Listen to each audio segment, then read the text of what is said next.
The standoff between Russia and the West over Ukraine has sparked a stormy debate today at the United Nations. Russia accused the U.S. of bringing Nazis to power in Kyiv. The United States said it's Moscow that is guilty of aggressive moves. Stephanie Sy reports.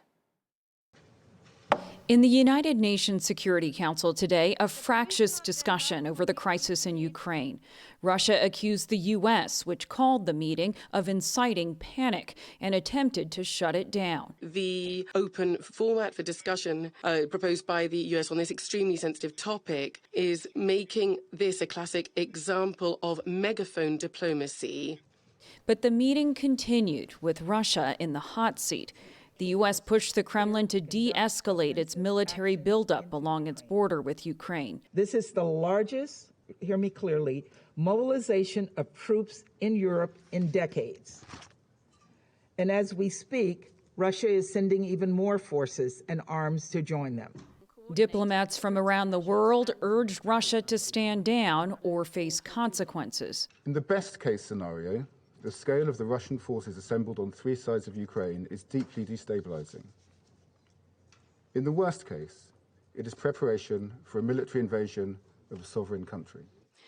But the Russian envoy again denied plans to attack Ukraine, charging the U.S. with escalating tensions. The discussions about a threat of war is provocative in and of itself. You are almost calling for this. You want it to happen. The U.S. and its NATO allies have rejected Moscow's demands NATO pull back troops from Eastern Europe and ban Ukraine from ever joining the alliance.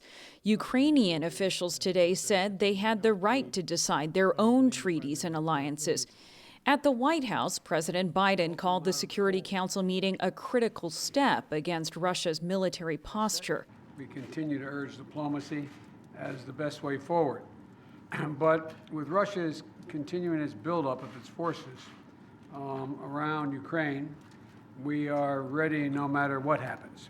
For weeks, Russia has massed more than 100,000 troops along Ukraine's borders and has now begun joint military drills in neighboring Belarus.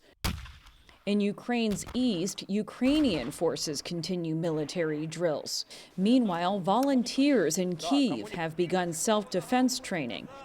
For the PBS NewsHour, I'm Stephanie Sy. The United States called again today for North Korea to stop firing missiles after its most powerful weapons test since 2017. On Sunday, Pyongyang launched a missile that can reach Guam, a U.S. territory some 2,100 miles away from North Korea. We'll return to this after the news summary. The United Arab Emirates says it intercepted a missile today that was fired by rebels in Yemen. It was the third such attack in 3 weeks. UAE defense video showed warplanes destroying the missile launcher afterward, but the rebels claimed success anyway. UAE forces are fighting in Yemen against the rebels who are backed by Iran. On the pandemic, the U.S. Food and Drug Administration gave full approval today to Moderna's vaccine against COVID-19. It's been administered so far under an emergency authorization. Pfizer's vaccine won full approval last August. Britain's Prime Minister Boris Johnson has apologized again for office parties during the COVID lockdown in 2020. An investigation report today found what it called failures of leadership and judgment. Johnson told the House of Commons that he accepts the findings, and he said, quote, "I get it, and I will fix it." It isn't enough to say sorry. This is a moment when we must look at ourselves in the mirror and we must learn. This does not need to wait for the police investigations to be concluded. That is why we are making changes now to the way Downing Street and the Cabinet Office run. At the same time, the Prime Minister again dismissed calls that he stepped down. Northern Europe is reeling after powerful winter storms killed 4 people and did widespread damage over the weekend. Winds of 100 miles an hour and driving rain blasted Scotland and the Scandinavian countries, toppling trees and destroying homes. Thousands were still without electricity today. Back in this country, New England and parts of the Northeast spent another day digging out from a weekend blizzard.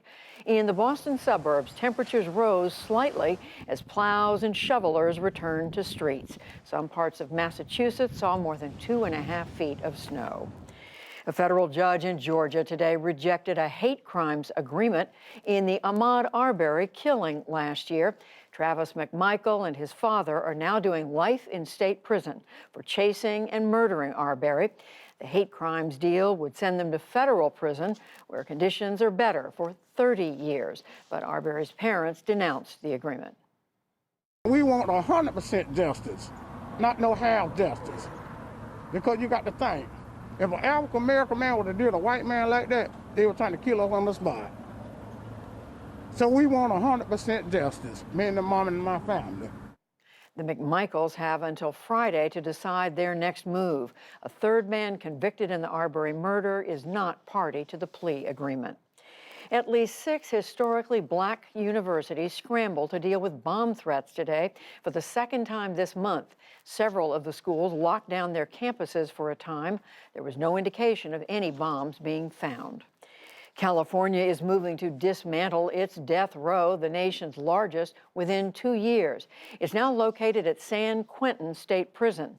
Governor Gavin Newsom outlined plans today to transfer condemned inmates to other sites and to merge them into the general prison population. On Wall Street, major stock indexes scored gains of 1 to 3%. The Dow Jones Industrial Average added 406 points to close near 35,132. The Nasdaq rose 469 points. The S&P 500 added 83. But for the entire month of January, the S&P fell 5%. The Nasdaq plunged 9%. The Dow dropped 3%. And Willie O'Ree, the first black player in the National Hockey League, will receive the Congressional Gold Medal. President Biden signed a bill today awarding him the nation's highest civilian honor.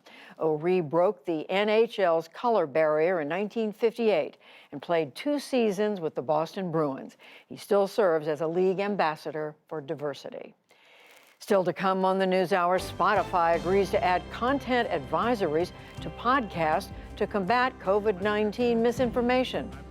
Nurses nationwide continue to struggle with the latest surge of COVID patients.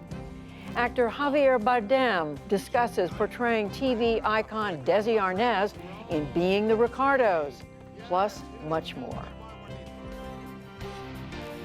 This is the PBS NewsHour from WETA Studios in Washington and in the West from the Walter Cronkite School of Journalism at Arizona State University.